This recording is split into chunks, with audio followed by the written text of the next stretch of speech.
the receivers just need to be better. What exactly did you see from them in the first game that you want to see improvements into week 2? Well, the biggest thing is the fundamentals and execution of each and every play. You know, you've got about 3 plays in that game that can change the outcome. And it wasn't just the receiver's fault. I mean, it starts with me always. But you know, Coach Stoops always talks about this, that in a 60, 70, 80 play game, you know, you don't know which one play will affect the outcome. And we had about 3 to 4 that really could have changed it. So, you know, that's our point of emphasis this week is fundamentals and just do your job. You know, we had a couple of guys that tried to do their own thing instead of doing their own job, and it affected the game. John Clay?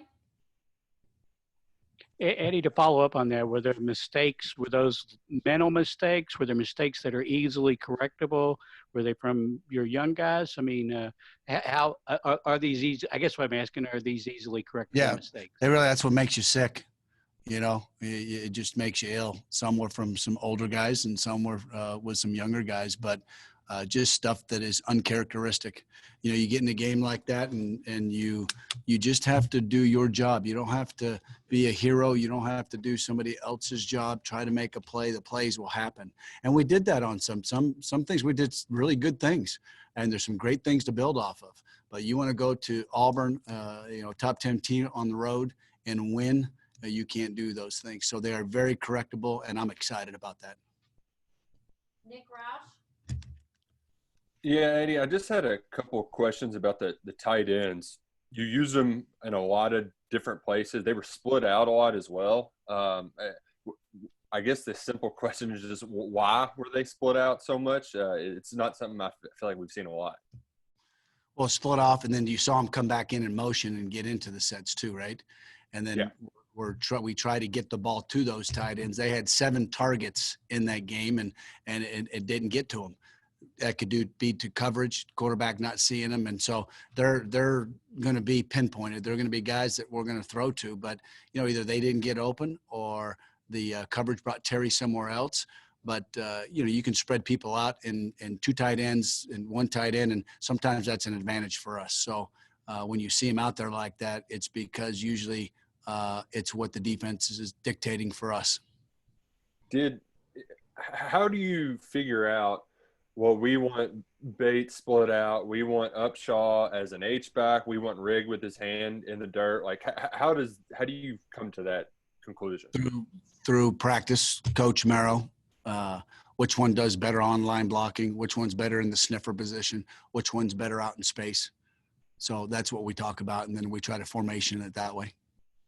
Okay, thanks. Mm-hmm. Larry Vaught? Yeah, Eddie, could you talk about how you felt that your offensive line played Saturday?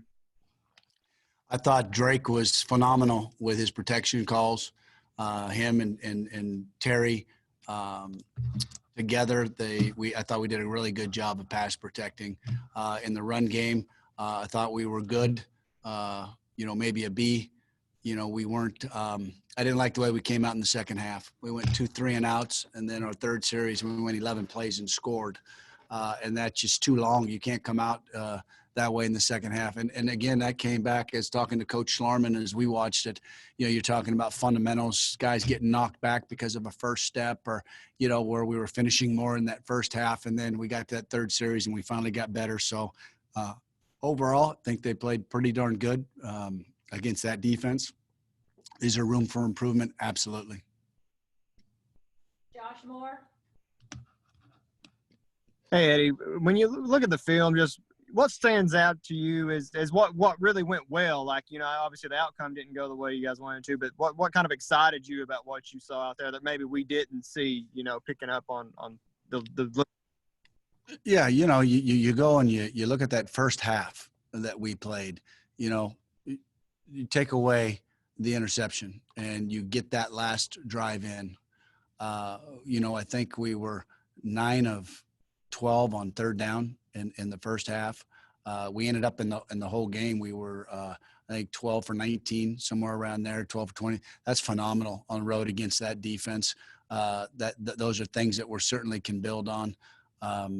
you know, we were so close. I mean, we had so many opportunities in those first 4 drives to score on every single drive. And that's exciting. It's exciting against a defense like that. I liked the way they're poised.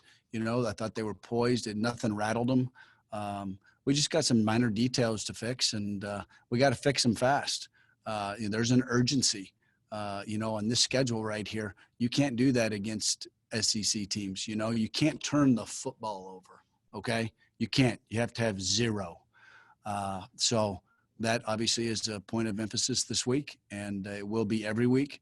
And we just you can't be lazy with the ball like that. 2 of them were just absolutely ridiculous. Okay, Lonnie Demery.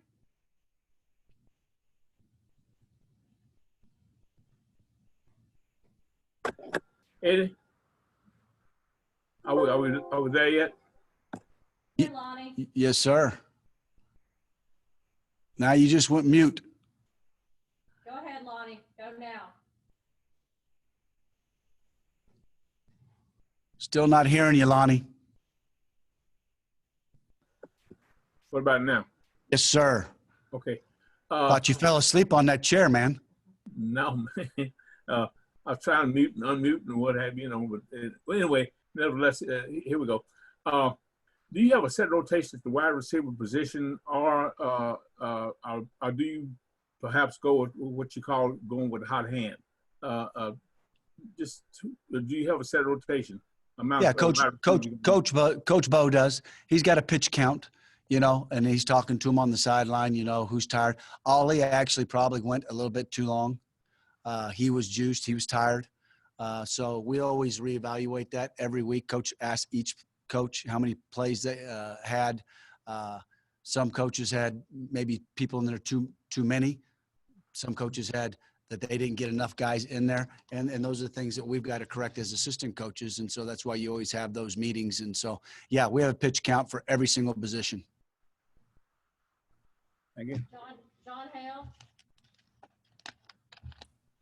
Eddie, what was your experience like in that 1 year coaching with Coach Kiffin at Tennessee, and maybe what did you learn from him? What makes him a good coach? You know, it was interesting because I had just gone 14 straight years with Coach Tuberville. So it was one of the scariest times of my life, if you will. I left. I didn't know anybody real well on that staff. I knew a couple people. Ed Ogeron I had coached with at Miami. So I really didn't know anybody else.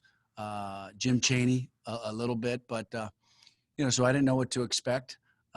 You know, his organization, his play calling ability, he's really good. He's one of the best I've ever been around. You know, I've coached with Bobby Petrino and Noel Mazzoni and some really good coordinators and play callers.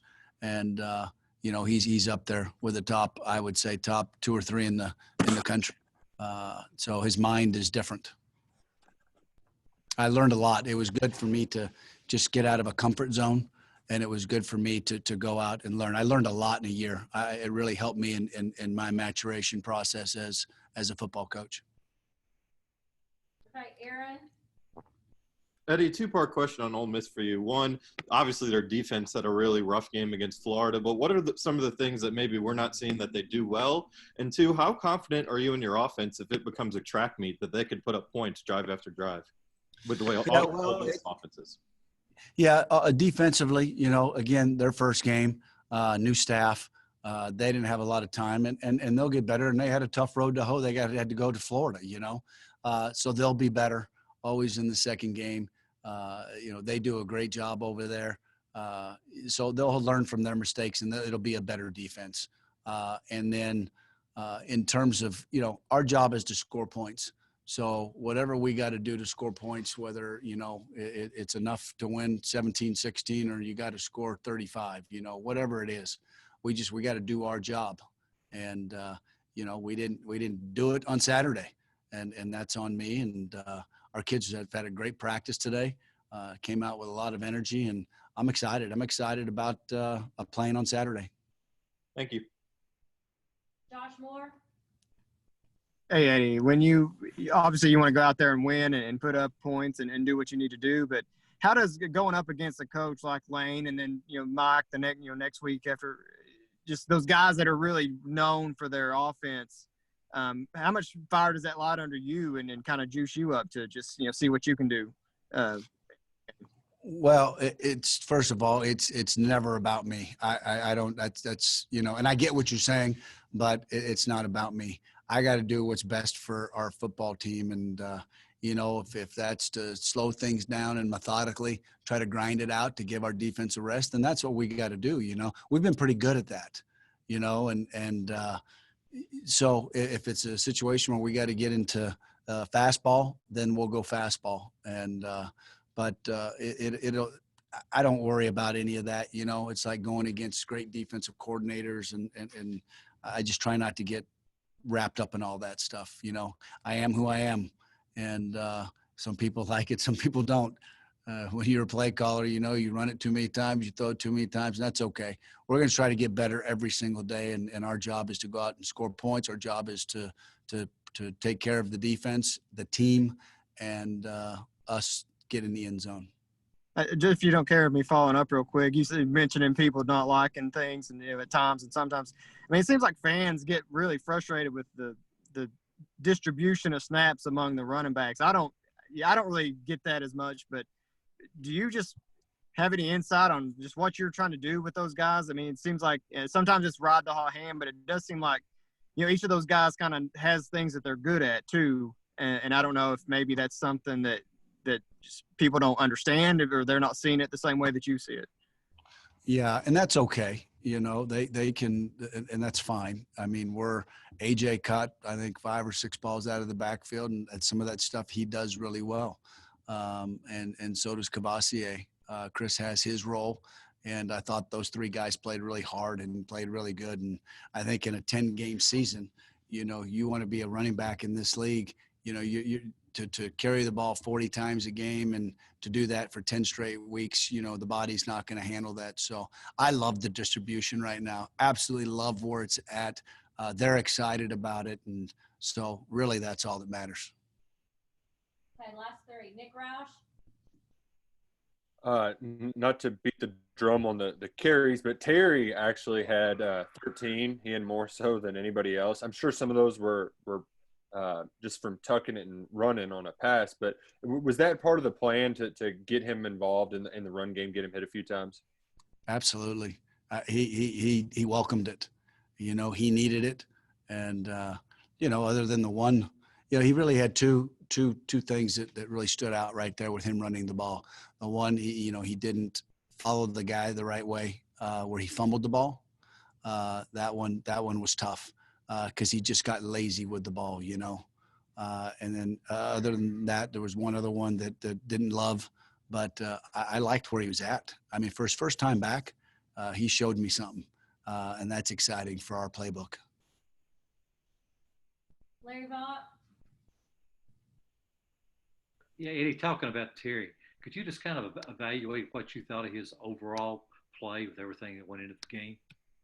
Well, other than about 4 plays for him, I thought I was really impressed with him. You take away 4 plays for the young man, and I think the outcome's different. And it's a team deal. It's an offensive deal. It wasn't just Terry, but we got to make some different decisions, and we've got to protect the ball better. I thought for his first game back, he showed me some stuff that kid's ready to come in and compete. And he knows he's got to get better. He is the first one. He texted me on Sunday after he came in and got treatment, and he's the first one, man. He said, "Coach, I've got to take care of the rock. It's my fault. I'm taking full responsibility, and Coach, it won't happen again." And, you got to love that from your quarterback. It matters to him. And it's bothering him all day. And I said, man, you got to have a short-term memory. It's like a cornerback. He gets beat deep. You got to move to the next one. All right, last question. Lonnie. Go ahead, Lonnie.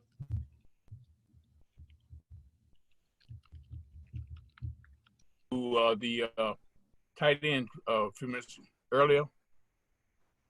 Are we there? Yep, you're there. Repeat your question. You're on mute, Lonnie. All right. What about now? You got it, friend. Okay. The tight end position, as far as Keaton Upshaw and Justin Rigg, and how do you propose to use those guys in terms of perhaps maybe, you know, I hate to suggest, but maybe Get the ball to him more, Lonnie. Yes. Get the ball to more. 7 times they were targeted once again, and the ball did not go to them. Our tight ends will be fine. Thank you. Thank you. All right. Thank you all so much. We'll have the players up here in just a second. Thank y'all.